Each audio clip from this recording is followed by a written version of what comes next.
What do you make of this jumped up little defense secretary of ours, Grant Shapps, if that's the name he's currently going under, uh, openly briefing the British media that Britain was actually going to go to war with Yemen? Uh, I'm not sure with whose army. I'm not sure with whose navy. I used to be the member of parliament for a warship building yard in my constituency in Glasgow on the Clyde. Uh, and I've watched the British Navy almost dwindle away.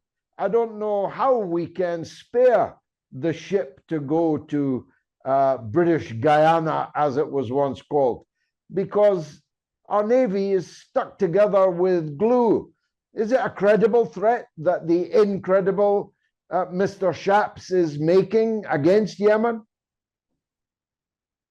Well, he's a strutting martinet, isn't he? He's like many non-military people who, once they get near the military, just can't wait for the day that they can don a flak jacket. This has yet to come for Shapps.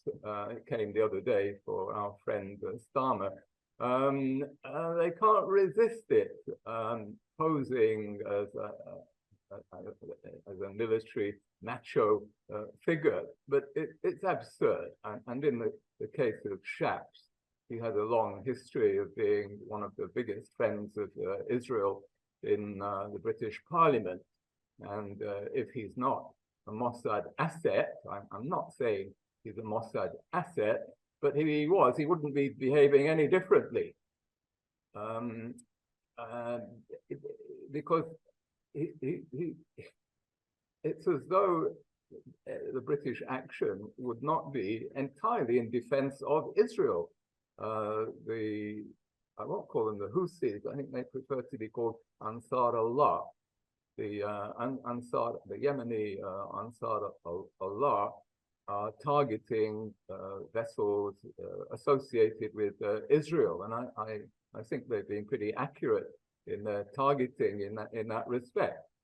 And therefore, the way to keep British shipping and British interests safe is not to use Israeli-associated vessels and not to go to the rescue of Israel and involve Britain unnecessarily in this conflict. That would be the rational defense policy response, to stay well away and to make clear that you are not defending Israel. Instead, Shapps and the government have done the opposite.